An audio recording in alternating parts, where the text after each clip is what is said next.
Sylvester Stallone walks into a Burger King at 3 a.m. with his last $2.47 when the manager looks up from the register, recognizes him from a failed audition 6 months ago, and says with a smirk, still pretending to be an actor, what Stallone says in the next 30 seconds doesn't just silence the manager, it becomes a bet that changes both their lives, creates the most unlikely partnership in Hollywood history, and turns a greasy napkin into one of the most famous pieces of memorabilia in fast food history. This is the story of how $2.47 became a 5-year prophecy, how mockery became motivation, and how a Burger King on 8th Avenue became a shrine to the power of betting on yourself when you have absolutely nothing to lose. New York City, March 1975, Saturday night, bleeding into Sunday morning, 2:53 a.m. The Burger King on 8th Avenue and 42nd Street, Times Square area, not the cleaned-up, touristy Times Square of today, the dangerous, grimy, porn theater and drug dealer Times Square of the 1970s, the place where people don't go at 3 a.m. unless they have no other choice. The Burger King is one of the few places open 24 hours, fluorescent lights buzzing, linoleum floors sticky with spilled soda and grease, plastic booths cracked and repaired with duct tape, the smell of overcooked beef and industrial cleaning solution, not pleasant, but warm, and warmth at 3 a.m. in March is worth the smell. The place is mostly empty. A few people scattered in booths, night shift workers grabbing food before heading home, homeless people nursing coffee they bought an hour ago, making it last, staying in the warmth as long as possible before staff kicks them out. A couple of drunk guys slumped in a corner booth, half asleep, the manager watching everyone from behind the counter, making sure nobody causes trouble, making sure the drunks don't pass out completely. Sylvester Stallone pushes through the glass door at 2:53 a.m. The door chime dings, cheap electronic sound. The manager looks up automatically, sees Stallone, and something crosses his face. Recognition, then something else. Amusement, contempt, the look of someone who knows you and has already decided you're not worth their time. Stallone is 28 years old, wearing jeans, a thin jacket, a knit cap pulled low, hasn't shaved in 3 days, hasn't slept in a real bed in 2 days, has been walking around Manhattan trying to stay warm, trying to figure out his next move, trying to decide if he keeps fighting or finally admits defeat. His pockets contain $2.47, $2 bills, a quarter, 2 dimes, 2 pennies. That's it. That's everything. Bank account is at zero, overdrafted. Actually, negative $15. But the bank hasn't closed the account yet. Stallone has been avoiding thinking about the bank, avoiding thinking about a lot of things. He walks to the counter. The manager is still watching him. The manager's name is Dale Patterson, early 40s, balding, thick mustache, Burger King uniform, that's too tight, manager badge pinned to his chest. Dale has been managing this location for 7 years, seen everything, dealt with everything, drunks, junkies, fights, robberies. Nothing surprises him anymore. Nothing impresses him. Dale recognizes Stallone from an audition 6 months ago, September 1974. Dale has a side gig, reads for casting directors, helps them run auditions, makes extra money, supplements the Burger King salary, and 6 months ago, Stallone came to one of those auditions, community theater production, small role. Stallone read. Dale watched. Stallone didn't get the part, wasn't even close. The director dismissed him. After 2 lines, not what we're looking for. Next. Dale remembers because Stallone argued, politely, but argued, asked for another chance, asked to read again. The director said no. Stallone left. Dale thought another delusional actor, another guy who thinks he's special when he's not, another wannabe in a city full of wannabes. And now here's Stallone, 6 months later, at 3 a.m., at a Burger King, looking rough, looking desperate, looking exactly like Dale expected him to look, like someone who didn't make it, like someone who should have quit 6 months ago. Dale says, "Can I help you?" Stallone looks at the menu board. Everything is too expensive. A Whopper is 99 cents. Freeze, 45 cents. Even the cheapest item, a small coffee, is 35 cents. He has $2.47. Needs to make it last. Needs to eat something. Hasn't eaten since yesterday morning. Stomach is eating itself. Stallone says, "Small coffee and a hamburger." The basic hamburger, not a Whopper. Just the basic burger. 55 cents. With the coffee, that's 90 cents. Leaves him $1.57. Enough for maybe one more meal tomorrow. Maybe. Dow rings it up. 90 cents. Says the total, waits. Then Dale says, like he's just remembering, "Hey, I know you. You're that actor from the audition last year." Stallone's stomach drops. Doesn't want to be recognized. Doesn't want to explain. Doesn't want to be seen like this.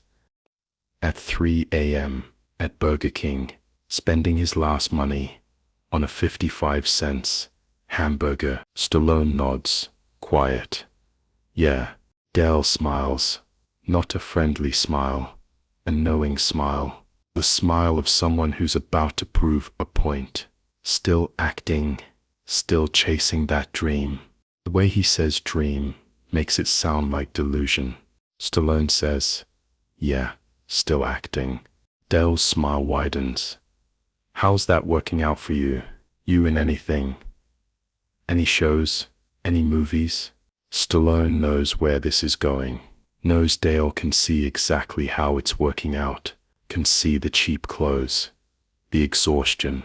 The $2.47 being carefully counted for a hamburger at 3 a.m.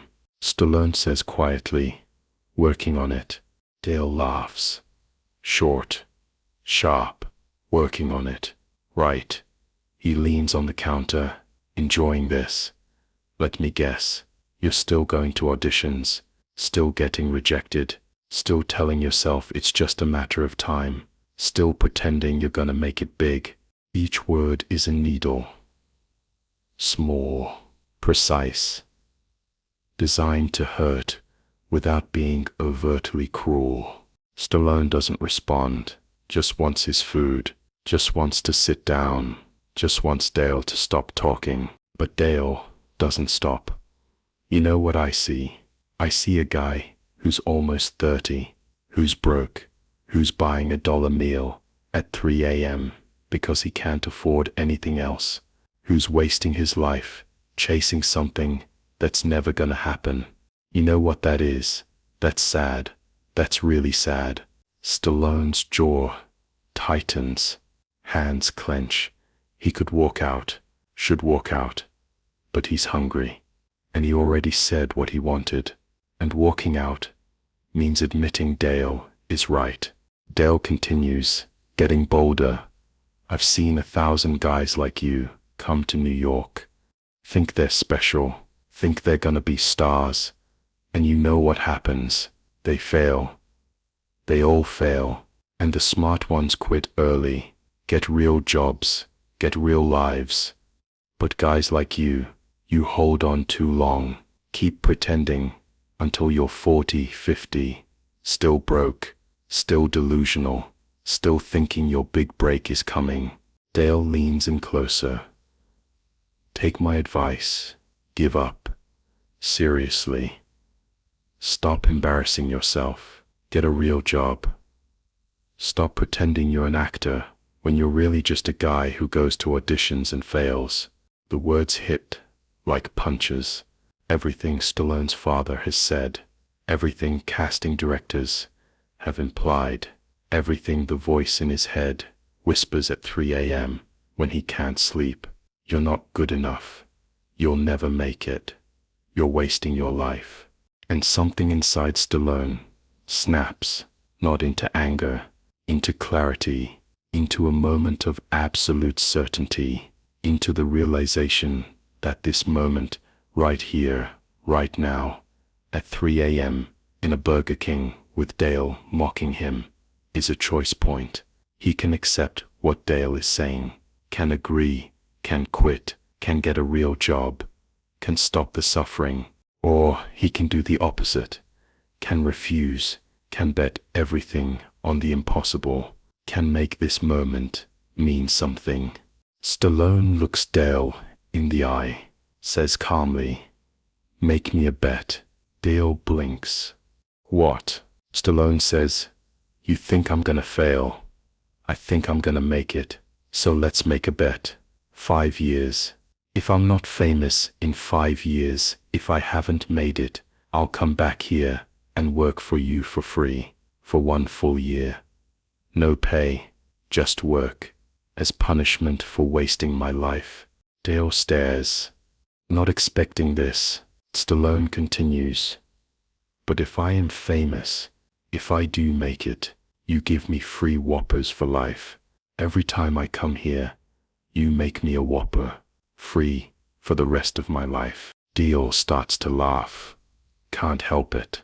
This is absurd. This broke guy at 3 a.m. is betting on becoming famous, is so delusional he thinks in 5 years he'll be successful enough that free burgers for life is a fair bet. Dale says, "You're serious?" Stallone says, "Dead serious. Put it in writing. Sign it. Make it official." Dale is still laughing, but also intrigued. This is the most entertaining thing that's happened on the night shift in months, and it's a bet Dale can't lose. There's no way this guy becomes famous. No way.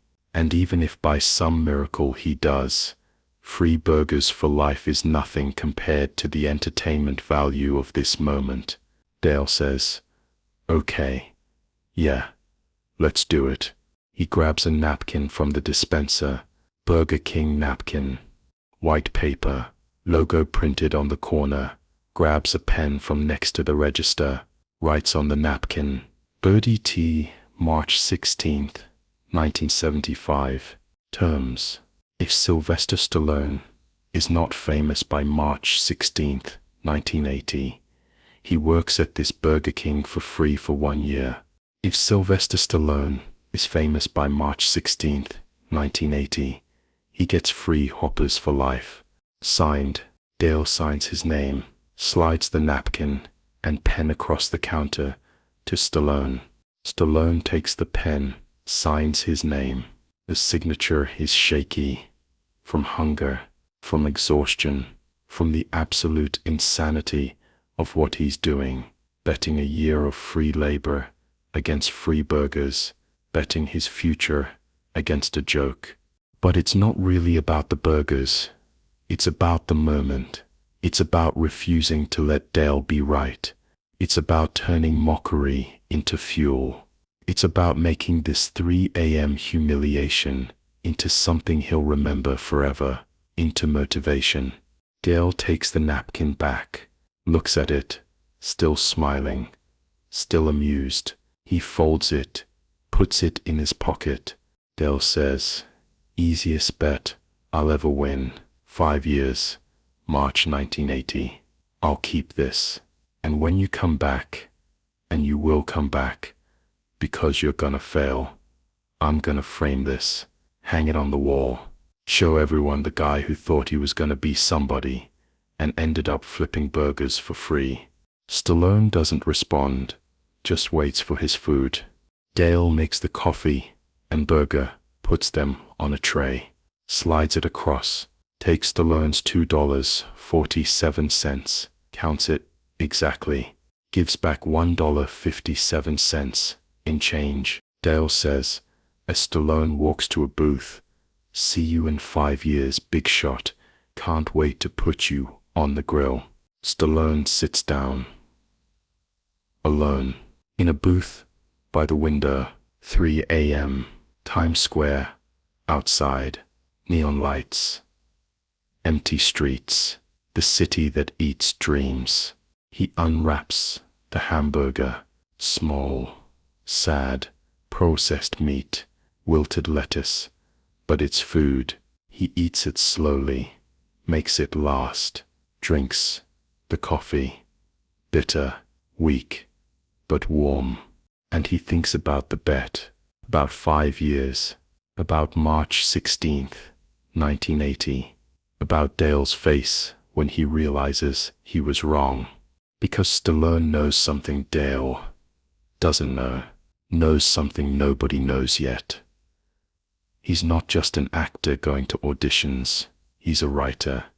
He's working on something, a screenplay about a boxer, an underdog, a guy everyone counts out who gets one shot to prove he's not just another bum.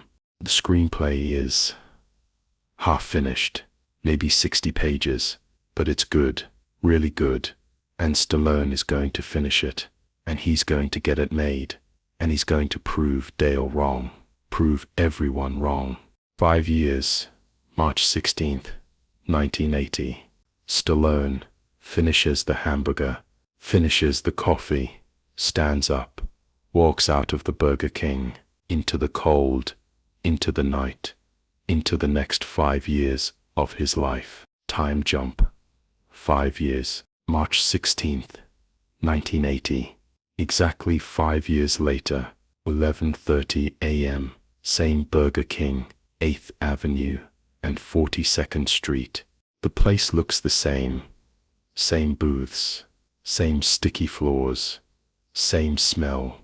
Dale is still the manager, still wearing the uniform, still behind the counter. It's lunchtime. The place is busy. Line of people ordering. Dale is working the register, taking orders, calling them back to the kitchen. The routine he's done 1,000 times. The door opens. Someone walks in. Dale doesn't look up immediately, too busy with the current customer.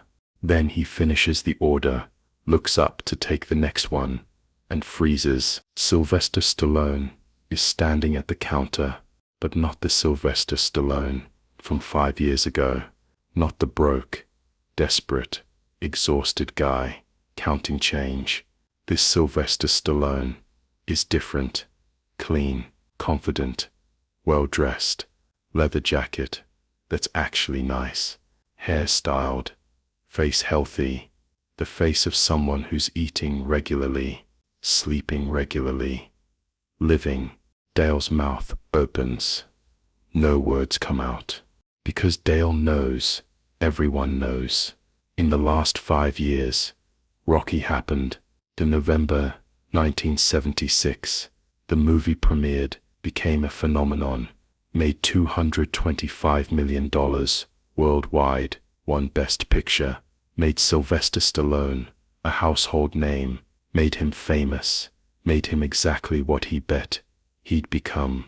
Then, Rocky II, June 1979, made $200 million, confirmed Stallone wasn't a one-hit wonder, confirmed he was a star. Dale has seen both movies. Everyone has. Impossible not to. Rocky is cultural, is everywhere, is the biggest underdog story in cinema history, and the star of that movie. The writer, the creator, is standing at Dale's counter, at the Burger King where Dale mocked him 5 years ago. Stallone smiles. Not mean, not gloating. Just smiles.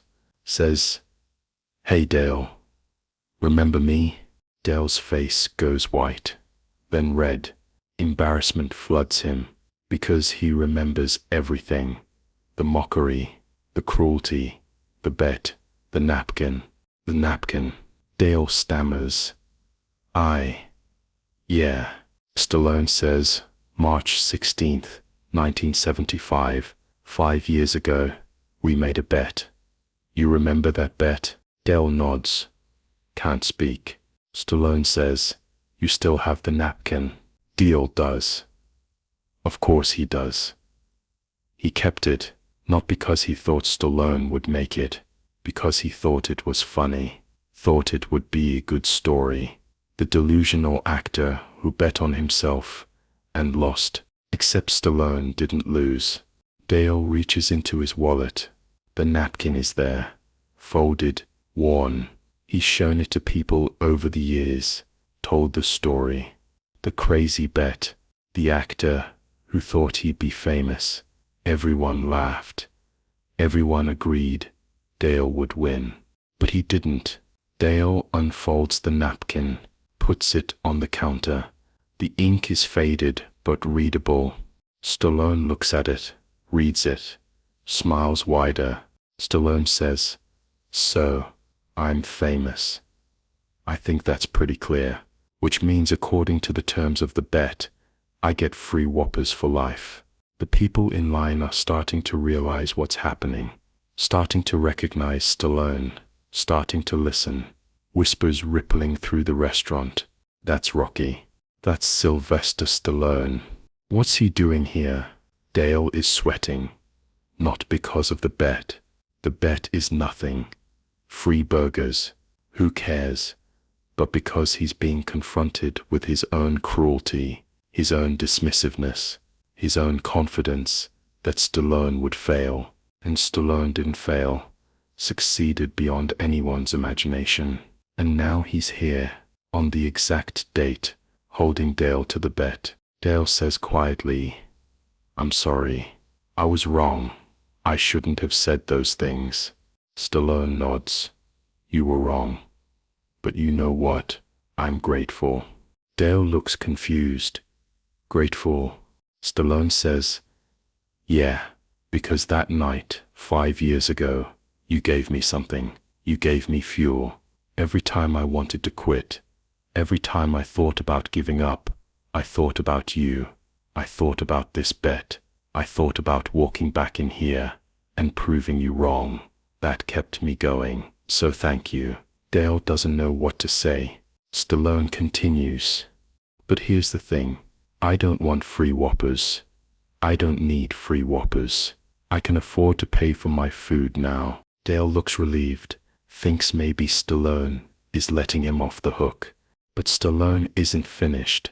Stallone says, what I want is for you to keep that napkin, frame it, hang it, on the wall, right there. He points to the wall behind the register, and under it, write something. Write, the guy who bet on himself when he had $2.47, he won, so can you. Stallone looks around the restaurant, at the people eating, at the workers, at the customers in line. This place, people come here at all hours. Night shift workers, students, broke people, people struggling, people who think they'll never make it. I want them to see this napkin. I want them to see that I was here at 3 a.m., broke, mocked, told I'd never make it. And I won the bet. I want them to know, if I did it, they can too. The restaurant is silent. Everyone listening, everyone processing. Stallone says, that's the bet, Dale, not free food. Hope, you hang that napkin. You tell people the story. You give them permission to believe. That's what I want. Dale is crying now. Not sobbing. Just tears, quiet tears, because he understands what he almost destroyed, understands what Stallone is giving him, a chance to be part of something good instead of something cruel. Dale says, I'll do it. I'll frame it today. I'll hang it. I'll tell the story. Stallone nods. Good. Then Stallone orders a Whopper, freeze, a Coke, pays full price, $3.50, leaves a $20 tip, says to Dale, "Keep the change, and thank you for making me angry enough to prove you wrong." Stallone takes his food, sits in the same booth he sat in 5 years ago, eats his Whopper. People approach, ask for autographs, photos. He signs, smiles, talks to them, asks about their lives, their dreams, tells them to keep going. After an hour, he leaves, waves to Dale, walks out. Dale stands there, holding the napkin, hands shaking, goes to a frame shop that afternoon, gets a custom frame. Gold, expensive, more than he should spend, but it matters. This matters. He hangs it on the wall behind the register, exactly where Stallone said, and underneath, he writes on a small plaque, "The guy who bet on himself when he had $2.47, he won. So can you." Sylvester Stallone, March 16, 1975. The napkin stays on that wall for 40 years, through ownership changes, through renovations, through decades, becomes famous. People come specifically to see it. Tourists, film students, dreamers, people who need to see proof that betting on yourself matters. Dale tells the story thousands of times, to customers, to reporters, to anyone who asks, and the story changes him. He stops mocking people, stops assuming, starts encouraging, starts believing, because if Sylvester Stallone could do it, anyone can. In 1995, Burger King corporate hears about the napkin, wants to put it in their headquarters, offer Dale $50,000 for it. Dale says no, this napkin stays here. This is where it belongs. This is where Sylvester made the bet. This is where people need to see it. In 2003, Dale retires, but before he leaves, he makes the new manager promise to keep the napkin on the wall, promise to tell the story, promise to never remove it. The new manager promises. In 2015, Sylvester Stallone returns. First time in 35 years, brings his daughters, shows them the napkin, tells them the story, the whole story, the $2.47, the mockery, the bet, the 5 years of fighting, the return. His daughters ask, "Were you scared? Did you think you might lose the bet?" Stallone says, "Terrified, every day, but that's the point. Betting on yourself when you're terrified is when it matters most. When it's easy, everyone does it. When it's hard, when you have nothing, when everyone's mocking you, that's when betting on yourself is actually brave." They take photos with the napkin, with the plaque. Stallone posts it on social media. Millions of people see it. The story goes viral again. People start coming from all over the world to see the napkin. The Burger King becomes a pilgrimage site for dreamers. In 2020, the pandemic hits. The Burger King closes temporarily.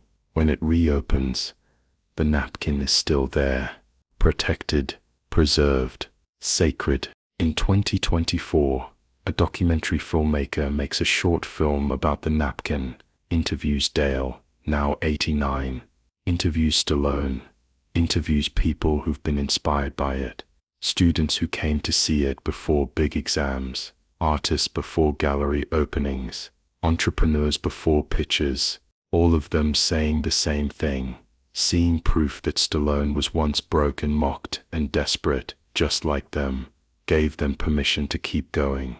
The documentary is called The $2.47 Bet, wins awards, gets millions of views, becomes required viewing in film schools, and through it all, the napkin stays on the wall behind the register at the Burger King on 8th Avenue. A piece of paper, a bet, a prophecy that came true. March 16th, 1975.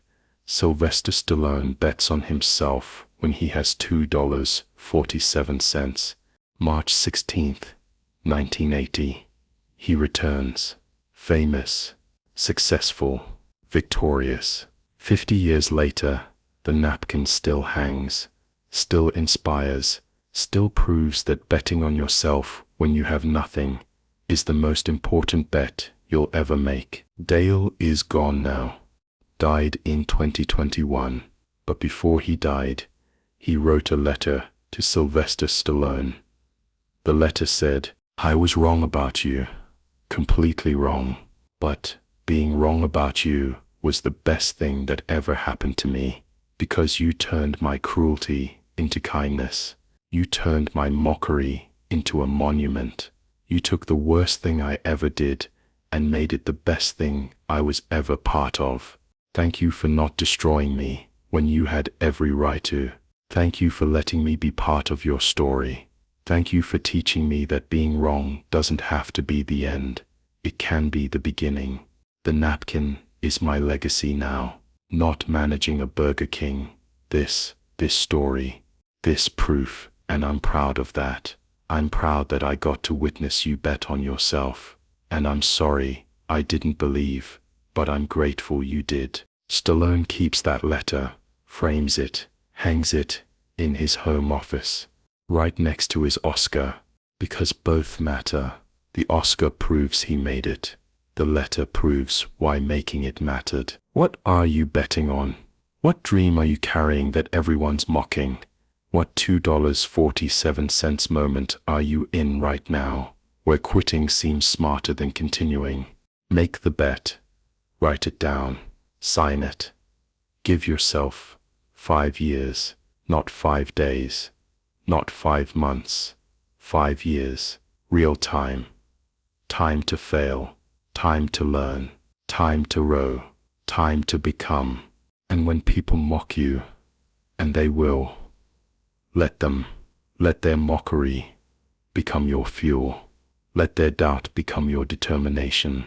Let their "you'll never make it" become your "watch me." Because 50 years from now, there might be a napkin on a wall somewhere with your signature, with your bet, with your proof. And someone who's exactly where you are now will see it and think, if they did it, maybe I can too. That's not a burger, that's a legacy. March 16th, 1975, 3 a.m., $2.47, a bet. The best bet Sylvester Stallone ever made.